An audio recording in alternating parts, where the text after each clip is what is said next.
নমস্কাৰ, আসসালামু আলাইকুম। মৰমৰ ছাত্ৰ-ছাত্ৰীসকল, আজি আমি দশম শ্ৰেণীৰ সাধাৰণ গণিতৰ ত্ৰিভুজ চেপ্টাৰৰ উপপাদ্য 6.1 আৰু 6.2 বিষয়ে আলোচনা কৰিম। তোমালোকে লক্ষ্য কৰিবা, উপপাদ্য 6.1 হ'ল যে যদি এডাল ৰেখা কোনো ত্ৰিভুজৰ এটা বাহুৰ সমান্তৰালকৈ টনা হয় আৰু সেই ৰেখাডালে আন দুটা বাহুক দুটা নিৰ্দিষ্ট বিন্দুত ছেদ কৰে, তেনেহ'লে সেই বাহু দুটা একে অনুপাতত কি হ'ব? বিভক্ত হ'ব। এটা হল কোশ্চেন, যে কি কোশ্চেন আছে যে এটা ত্ৰিভুজৰ যিকোনো এটা বাহুৰ সমান্তৰালকৈ যিডাল ৰেখা টনা যাব, সেই ৰেখাডালে ত্ৰিভুজটোৰ যি দুটা বাহুক ছেদ কৰিব, মানে একে অনুপাতত বিভক্ত হ'ব বুলি প্ৰমাণ কৰিব লাগে। তেনেহ'লে ইয়াত কি কৰা হৈছে? এ বি চি এটা কি কৰা হ'ল? ত্ৰিভুজ লোৱা হ'ল। ইয়াত লিখা হৈছে, বৰ্ণনা তোমালোকে লক্ষ্য কৰিবা যে ধৰা হ'ল এ বি চি এটা ত্ৰিভুজ, এ বি চি এটা কি লোৱা হৈছে? ত্ৰিভুজ লোৱা হৈছে। এই এ বি চি ত্ৰিভুজৰ ইয়াত লিখা হৈছে, ইয়াত মানে A B C ত্ৰিভুজৰ B C বাহুৰ সমান্তৰালকৈ টনা ৰেখাডালে এ বি আৰু এ চি বাহুক ক্ৰমে ডি আৰু ই বিন্দুত ছেদ কৰিছে। তেনেহ'লে কি লিখা হ'ল বৰ্ণনাত? যে এ বি চি এটা ত্ৰিভুজ লোৱা হ'ল। এই এ বি চি ত্ৰিভুজৰ এই বি চি বাহুৰ সমান্তৰালকৈ কি ডি, যেতিয়া আমি ৰেখা টানিম, এই ডি ৰেখাডালে কি কৰে? এ বি বাহুক বি বিন্দুত আৰু এ চি বাহুক ই বিন্দুত ছেদ কৰিম। এইখিনি লিখিব লাগিব বৰ্ণনা। তাৰপিছত লক্ষ্য কৰা, প্ৰমাণ কৰিব লাগে। কি প্ৰমাণ কৰিম? যে A D by D B equal to A E by E C. তাত এইখিনি ডিভাইড এইখিনি আৰু এইখিনি ডিভাইড এইখিনি। তাৰপিছত এই প্ৰমাণটো কৰিবলৈ হ'লে আমাৰ কি কৰিব লাগিব? এক্সট্ৰা কিছুমান কাম কৰিব লাগিব। যিখিনি কামৰ কথা আমি কি কৰিম? অংকনত লিখি যাম। যে বি আৰু চি ডি সংযোগ কৰা হ'ল, ডি এম লম্ব এ চি আৰু ডি এম লম্ব এ বি টনা হ'ল। এই বি ই আৰু চি ডি কি কৰা হৈছে? ইয়াত সংযোগ কৰা হৈছে।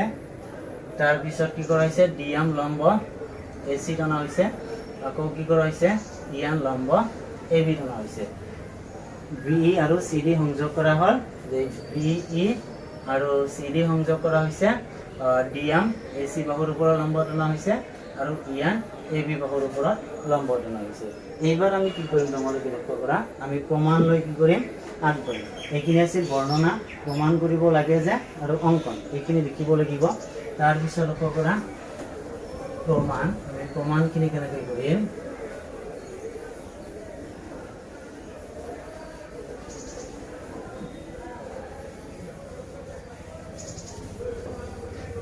খুবেই দৰকাৰী উপপাদ্য হয়, এক্সামত আহিব পাৰে। হয় 6.1 নাইবা 6.2 উপপাদ্য যিকোনো এটা এক্সামত আহি যাব পাৰে। তোমালোকে এতিয়া ভালকৈ মনত ৰাখিবা। ফাৰ্ষ্ট আমি কি কৰিম? যে প্ৰমাণ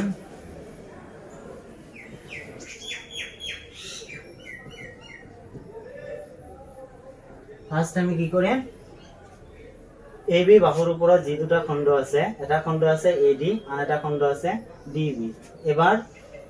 এ ডিক ভূমি হিচাপত লৈ এ ডি ই ত্ৰিভুজৰ কালি বাহিৰ কৰিম। আকৌ ডি বি ভূমি হিচাপত লৈ বি ডি ই ত্ৰিভুজৰ কালি বাহিৰ কৰিম। তেনেহ'লে area A D E equal to, ত্ৰিভুজৰ কালিৰ ফৰ্মুলা কি আছে? যে ত্ৰিভুজৰ কালিৰ ফৰ্মুলা আছিল হাফ ইনটু ভূমি ইনটু উন্নতি। এইখিনি আছে ত্ৰিভুজৰ কালিৰ ফৰ্মুলা। ইয়াত কোনটা ত্ৰিভুজ লোৱা হৈছে? এ ডি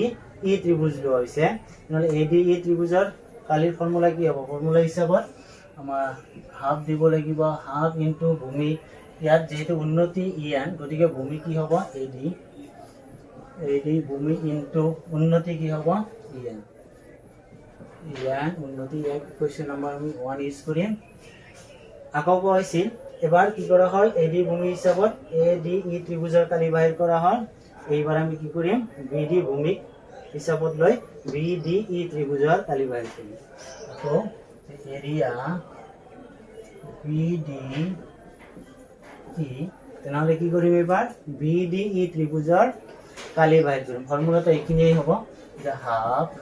ইনটু ভূমি কি হ'ব? এই ক্ষেত্ৰত বি ডি ভূমি হ'ব, ইনটু উন্নতি কি হ'ব? ইয়ানেই হ'ব উন্নতি ইকুৱেশ্যন নম্বৰ 2 তেনেহ'লে এ বি বাহুৰ ওপৰত যি দুটা খণ্ড আছিল এটা আছিল এ ডি আৰু এটা আছিল বি ডি তেনেহ'লে এ ডিক ভূমি হিচাপত লৈ এবাৰ এ ডি ই ত্ৰিভুজৰ কালি বাহিৰ কৰা হ'ল আৰু ডি বি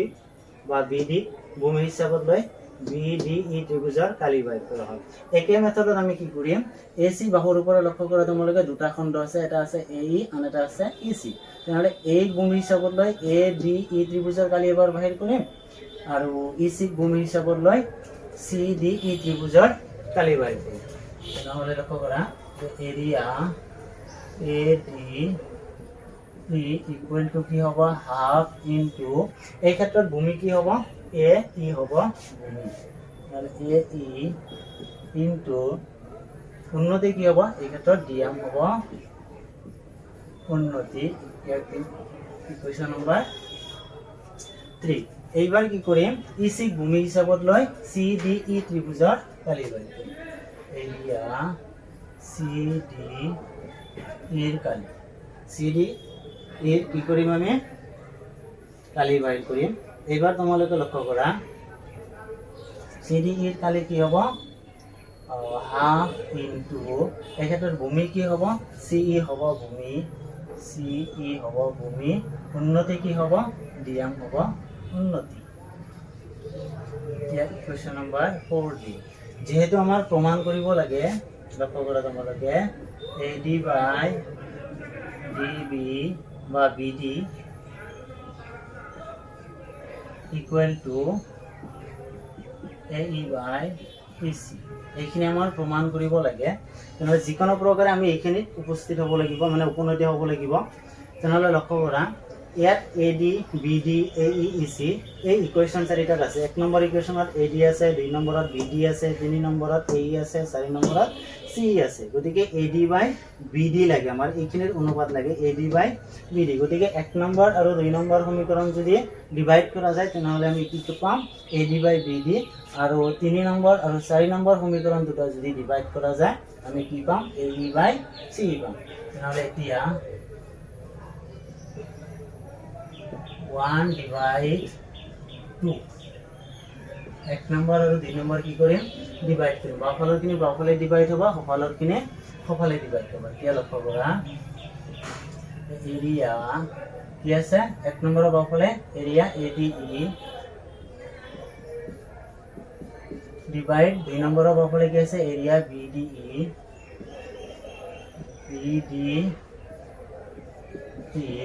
ঠিক আছে বাওঁফালৰখিনি বাওঁফালে ডিভাইড আৰু সোঁফালৰখিনি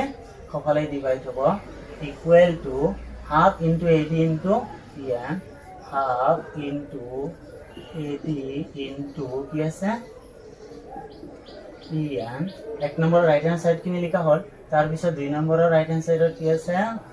half into B D into ইয়ান ইয়ান ইয়ান কেনসেল হাফ হাফ কেনসেল থাকিল কি A D by B D লক্ষ্য কৰা A D by B D আছে আমাৰ তেনেহ'লে A D by B D ইয়াক এটা ইকুৱেশ্যন নম্বৰ দিম যেহেতু 3 লিখা হৈছে গতিকে এটা ইকুৱেশ্যন নম্বৰ কি হ'ব 4 তাৰপিছত লক্ষ্য কৰা এইবাৰ কি কৰিম 3 ডিভাইড 4 আকৌ 3 ডিভাইড কি কৰিম 4 তেনেহ'লে ইয়াৰ বাওঁফালৰখিনি বাওঁফালে ডিভাইড হ'ব area A D E divide area C D equal to আৰু সোঁফালৰখিনি কি হ'ব সোঁফালে ডিভাইড হ'ব half into A E into D M A E into D M 4 নম্বৰত আছে half into C into D M half into C E into D M এবার লক্ষ্য করা এই D M cancel half half cancel থাকিল কি এ E বাই সি এক আনেটা equation number দিম আমি সাপোজ 5 যেতে 4 লেকে দিয়া হইছে এবার লক্ষ্য করা আমার প্রমাণ কি করি বলিব AD by DB equal to A E by EC এইখিনি প্রমাণ কৰিব লাগে গতিকে আমাৰ এটা সাইডত এডি বাই বিডি হল আন এটা সাইডত এ ই বাই সি হল এবার এইখিনি আৰু এইখিনি সমান দেখলে আমাৰ প্ৰমাণখিনি হৈ যাব এই এডি বাই এই AD by BD আৰু AE by EC আমি কেতিয়া সমান বুলি ক'ব পাৰিম যেতিয়া এই 4 নম্বৰ সমীকৰণৰ লেফট হ্যান্ড সাইড আৰু 5 নম্বৰ সমীকৰণৰ লেফট হ্যান্ড সাইড দুটা কি হ'ব ইকুৱেল হ'ব তেতিয়া আমি এই 4 নম্বৰ আৰু 5 নম্বৰ ৰাইট হ্যান্ড সাইড দুটা কি কৰিব পাৰিম ইকুৱেল ক'ব পাৰিম তাৰ আগত আমাৰ এটা কথা জানিব লাগিব লক্ষ্য কৰা ইয়াত যদি লক্ষ্য কৰা যায় যে BC ভূমিৰ ওপৰত এই BC ভূমিৰ ওপৰত আৰু এই BC আৰু DE সমান্তৰাল ৰেখা এই দুটা সমান্তৰাল কোশ্চেনত কোৱাই আছে গতিকে BC আৰু DE সমান্তৰাল ৰেখা দুটাৰ মাজত আৰু BC ভূমিৰ ওপৰত দুটা ত্ৰিভুজ আছে কোন দুটা ত্ৰিভুজ এটা আছে BCD আন এটা ত্ৰিভুজ আছে CDE এই দুটা ত্ৰিভুজ আছে এটা BCD BCD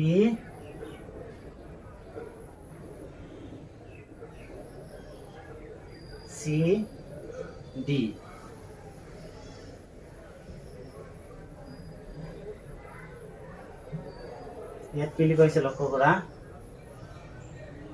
সরি ইয়াত লিখা হৈছে BDE এই দুটা ত্রিভুজ এই দুটা নহয় BDE এটা BDE আন এটা ত্রিভুজ আছে CDE এই দুটা ত্রিভুজ আছে একে ভূমিৰ ওপৰত কোনটো ভূমি তোমাৰ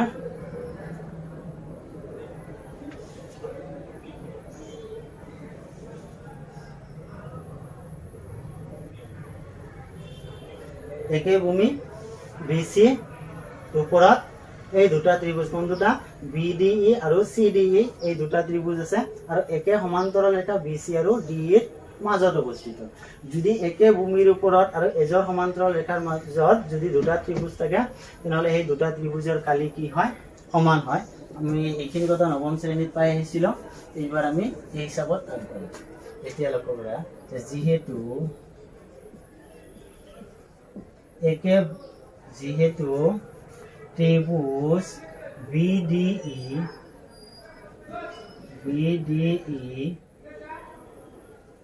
আৰু ত্ৰিভুজ কোনটো BDE আৰু CDE আৰু ত্ৰিভুজ CDE একে ভূমি BC ওপৰত আৰু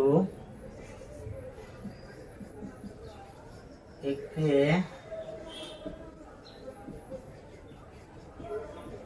সমান্তৰাল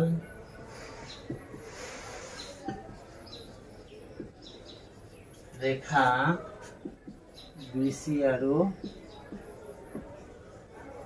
DE মাজত অবস্থিত কি লিখা হৈছে যে ত্ৰিভুজ BDE ত্ৰিভুজ আৰু CDE ত্ৰিভুজ এই দুটা ত্ৰিভুজ একে ভূমি BC ৰ ওপৰত আছে আৰু একে সমান্তৰাল ৰেখা BC আৰু DE ৰ মাজত অৱস্থিত যদি অৱস্থিত হয় তাৰ পৰা আমি কি লিখিব পাৰি যে এৰিয়া BDE ইকুৱেল টু হ'ব এৰিয়া CD এই দুটা ত্ৰিভুজৰ কালি কি হ'ব ইকুৱেল হ'ব ইয়াত এটা ইকুৱেশ্যন নম্বৰ ইউজ কৰিম আমি 6 যেটো 5 লৈকে দিয়া হৈছে তেনহলে নিশ্চয় এইখিনি তোমালোকে বুজিলা যে এই দুটা ত্রিভুজ কি আছে এটা ভূমিৰ ওপৰত BC ভূমিৰ ওপৰত আছে আৰু এই BC আৰু DE সমান্তৰাল ৰেখা দুটাৰ মাজত অৱস্থিত যদি এনেকুৱা হয় তেনহলে ত্ৰিভুজ দুটাৰ কালি কি হ'ব ইকুৱেল হ'ব এইবাৰ আমি কি কৰিম এই যেহেতু এই দুটা ত্ৰিভুজৰ কালি ইকুৱেল হল তেনহলে হয় ইকুৱেশ্যন 4ত এই BDE ঠাইত আমি CDE বহাই দিম নহলে ইকুৱেশ্যন 5ত এই CDE ঠাইত আমি কি কৰিম BDE মানটো বহাই দিম এইবাৰ লক্ষ্য কৰা যিকোনো এটা সমীকৰণত মানটো বহাই দিলে হৈ যাব তাৰ পিছত আমি লেফট হ্যান্ড সাইড দুটা সমান দেখুৱাব পাৰিম যেতিয়া লেফট হ্যান্ড সাইড আৰু লেফট হ্যান্ড সাইড ইকুৱেল হ'ব তেতিয়া ৰাইট হ্যান্ড সাইড দুটা কি হৈ যাব ইকুৱেল হৈ যাব এতিয়া সাপোজ আমি কি কৰিম 5 নম্বৰ বা 4 নম্বৰ ইকুৱেশ্যনত আমি বহাই দিম তেনহলে ইকুৱেশ্যন 4 ইমপ্লাইজ ইকুৱেশ্যন 4 কি কৰিম ইকুৱেশ্যন 6 ৰ মান লৈ বহাই দিম তাৰ পিছত লক্ষ্য কৰিবা যে এৰিয়া ওপৰত কি আছে ADE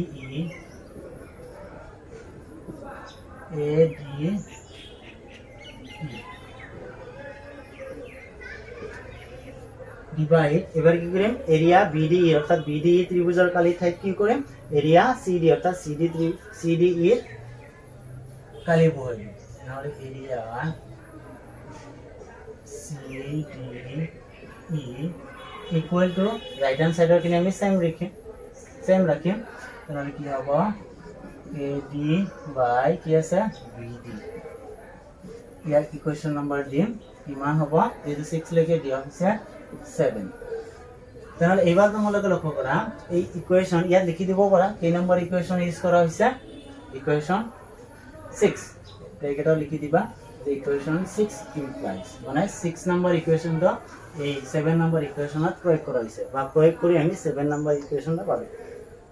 এইবাৰ তোমালোকে লক্ষ্য কৰা ইকুৱেশ্যন 7 যেটো আছে যে left hand side area AD বাই এৰিয়া CDE ইকুৱেশ্যন 5 ৰ সেম আছে এৰিয়া ADE বাই এৰিয়া CDE গতিকে এই লেফট হ্যান্ড সাইড আৰু এই লেফট হ্যান্ড সাইড অৰ্থাৎ ইকুৱেশ্যন 7 ৰ লেফট হ্যান্ড সাইড আৰু ইকুৱেশ্যন 5 ৰ লেফট হ্যান্ড সাইড কি আছে ইকুৱেল আছে গতিকে লেফট হ্যান্ড সাইড দুটা যদি ইকুৱেল হয় আমি কি লিখিব পাৰি ৰাইট হ্যান্ড সাইড দুটা ইকুৱেল লিখিব পাৰি এতিয়া লক্ষ্য কৰা এতিয়া নহলে 7 আৰু কি 5 বা 5 and 7 implies নহলে এই দুটা সমীকৰণৰ পৰা কি লিখা যায় নহলে লেফট হ্যান্ড সাইড দুটা ইকুৱেল রাইট হ্যান্ড সাইড দুটা কি হ'ব AD by BD equal to কি হ'ব AE by CE এইখিনি আছিল আমাৰ প্ৰমাণ একদম ইজি প্ৰমাণ হয় আৰু এক্সামত খুবই অহাৰ সম্ভাৱনা আছে তোমালোকে অলপ ভালকে চাবা আৰু যদি কিবা প্ৰবলেম থাকে তেনেহলে কমেন্টত জনাব পাৰা তেনেহলে এইখিনি আছে উপপাদ্য 6.1 এইবাৰ তোমালোকে লক্ষ্য কৰা উপপাদ্য 6.2 কি আছে উপপাদ্য 6.2 এইখিনি হ'ল উপপাদ্য 6.1 খিনি আমাৰ হৈ গ'ল এইবাৰ আমি আলোচনা কৰিম উপপাদ্য 6.2 তোমালোকে এইবাৰ উপপাদ্য 6.2 খিনি লক্ষ্য কৰিবা উপপাদ্য 6.2 লক্ষ্য কৰা খুবই ইম্পৰ্টেন্ট উপপাদ্য হয় উপপাদ্য 6.1 আৰু উপপাদ্য 6.2 এই দুটো উপপাদ্য নোহোৱাকৈ আমি এক্সাৰসাইজৰ অংকবিলাক কৰিবই নোৱাৰি গতিকে উপপাদ্যবিলাক আগত জানিব লাগিব তাৰ পিছতহে আমি কি কৰিম অংকলৈ আমি আগবাঢ়িম সিৰিয়ালি অংকবিলাক তোমালোকে পাবা ইয়াত ত্ৰিভুজ চেপ্টাৰটোৰ তেনেহলে উপপাদ্য 6.2 উপপাদ্য 6. লক্ষ্য কৰা কোশ্চেনটো কি আছিল যে কোশ্চেনটো আছিল যদি এডাল ৰেখাই এটা ত্ৰিভুজৰ যিকোনো দুটা বাহুক একে অনুপাতত ভাগ কৰে তেনেহলে সেই ৰেখাডাল তৃতীয় বাহুৰ কি হয় সমান্তৰাল যিকোনো এটা ত্ৰিভুজৰ যে যদি এডাল ৰেখাই এটা ত্ৰিভুজৰ যিকোনো দুটা বাহুক একে অনুপাতত বিভক্ত কৰে তেনেহলে সেই ৰেখাডাল কি হ'ব তৃতীয় বাহুৰ সমান্তৰাল হ'ব বুলি প্ৰমাণ কৰিব লাগে আগত আমি চিত্ৰটো অংকন কৰিম suppose A B C এটা ত্ৰিভুজ লোৱা হ'ল A B C এটা কি কৰা হ'ল ত্ৰিভুজ লোৱা হ'ল চিত্ৰটো তোমালোকে আগত লক্ষ্য কৰা তাৰ পিছত মই চিত্ৰটো বুজাই দি আছো তোমালোকক এইটা হ'ল চিত্ৰ নহলে আমি ইয়াত কি কৰা হৈছে যে ABCD এটা কি কৰা হ'ল ত্ৰিভুজ লোৱা হ'ল তেনেহলে আমি বৰ্ণনা লিখিম যে বৰ্ণনা কি ধৰা হ'ল ABC এটা ত্ৰিভুজ ধৰা হ'ল ABC এটা ত্ৰিভুজ ABC এটা ত্ৰিভুজ এই ABC ত্ৰিভুজক কি কৰা হৈছে যে ধৰা হ'ল বা এনেকে লিখিব পৰা যে ধৰা হল ABC ত্ৰিভুজৰ এনেকৈ লিখা ABC ত্ৰিভুজৰ DE ৰেখাই কি কৰিছে বাক কৰিছে ধৰা হল ABC ত্ৰিভুজৰ DE ৰেখাই কি কৰিছে বাক কৰিছে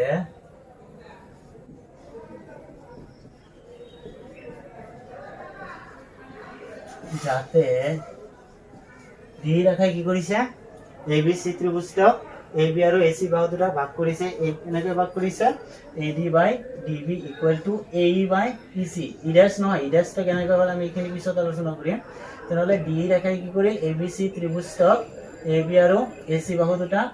AD by DB equal to AE by EC এই অনুপাতত কি কৰে ভাগ কৰে লিখা হৈছে ধৰা হল ABC এটা ত্ৰিভুজ যে ধৰা হল ABC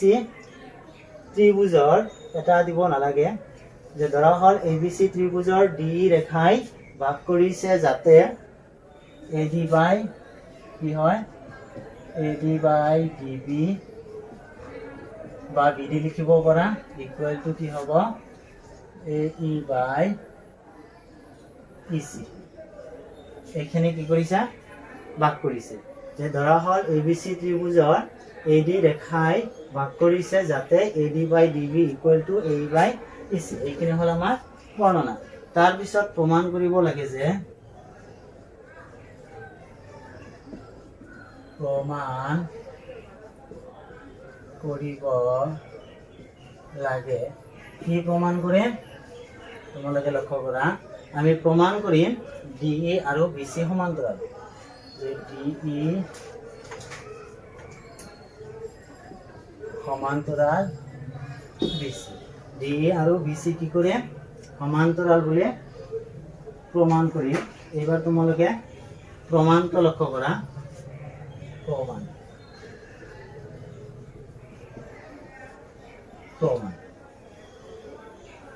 তেনেহলে এইখিনি নিশ্চয় তোমালোকে ধৰিব পাৰিলা যে ধৰা হল ABC ত্ৰিভুজৰ DE ৰেখাই ভাগ কৰিছে যাতে AD by DB equal to AE by EC প্ৰমাণ কৰিব লাগে কি DE সমান্তৰাল BC এইবাৰ আমি প্ৰমাণত কি লিখিম ধৰা হল DE আকৌ ধৰা হল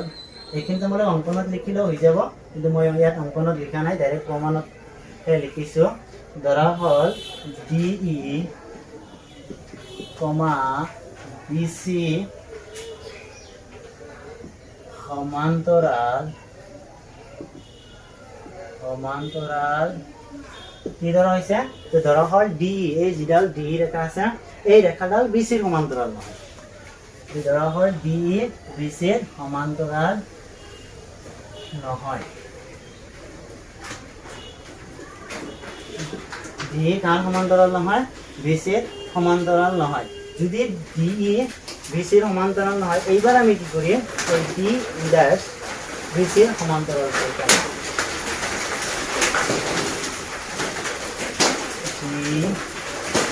তেনেকে লিখা তেন্তে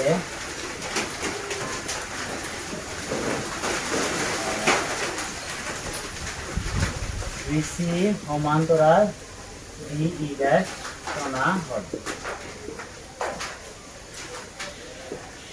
কি লেখা হৈছে যে ধৰা হল DE এই DE BC ৰ সমান্তৰাল নহয় যদি DE BC ৰ সমান্তৰাল নহয় এইখিনি ধৰি লোৱা হৈছে তাৰ পিছত কি লেখা হৈছে তেন্তে BC ৰ সমান্তৰালকৈ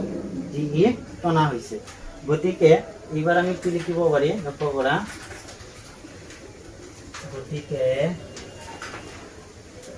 সমানুপাতিক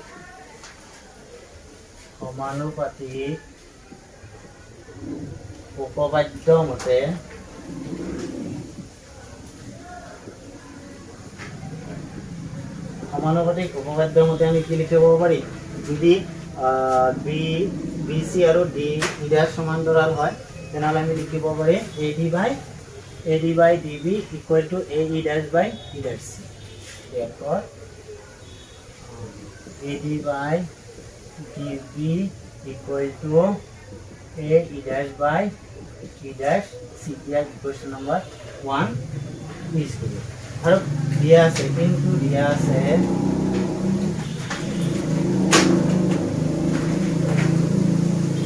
কি দিয়া আছে AD by DB equal to AE by EC AD by DB equal to AE by EC that equals number 2 is 2 এবার লক্ষ্য করা এক নম্বৰৰ লেফট হ্যান্ড সাইড আৰু দুই নম্বৰৰ লেফট হ্যান্ড সাইড কি আছে ইকুয়াল তেনেহলে ৰাইট হ্যান্ড সাইড আৰু রাইট হ্যান্ড সাইড কি হ'ব ইকুয়াল therefore 1 and 2 implies কি হ'ব left hand side equal therefore right hand side কি হ'ব equal তেনেহলে a b dash by b dash c equal to a by bc ইয়াত সাইকেশন number দিম এবার লক্ষ্য করে কি হল a e dash by e dash c equal to a by ec তেনেহলে এবার 3 নম্বরের পরে কি লেখা যায় from 3 implies বা 3 এর পরে তিনিৰ পৰা কি পাওঁ বা তিনিৰ পৰা দেখা গ'ল যে EC equal to E dash C into E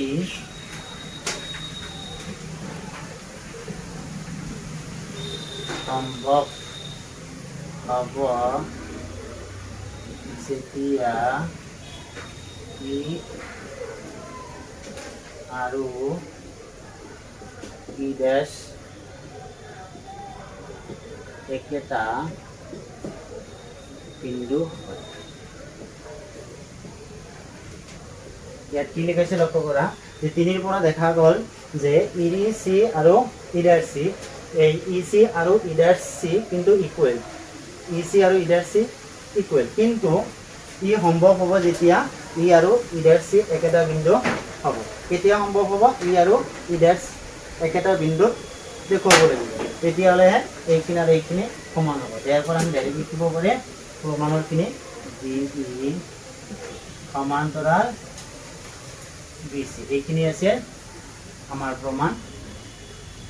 তো উপপাদ্য 6.1 আৰু 6.2 কি কৰা হ'ল আজি আলোচনা কৰা হ'ল ইয়াৰ পিছত আমি পৰ্যায়ক্ৰমে এক্সাৰসাইজ বা আৰু উপপাদ্য আছে এইবিলাক আলোচনা কৰিম মৰমৰ ছাত্ৰ ছাত্ৰীসকল তোমালোকে নিশ্চয় বুজি পালা আৰু যদি কিবা প্ৰব্লেম আছে বা নুবুজা বা ইয়াৰ পিছত আৰু কেনেকৈ কোনটো সমাধান লাগে তোমালোকে কমেণ্টত জনাব পাৰা তো আজি এইখিনিতে এৰিছোঁ থেংক ইউ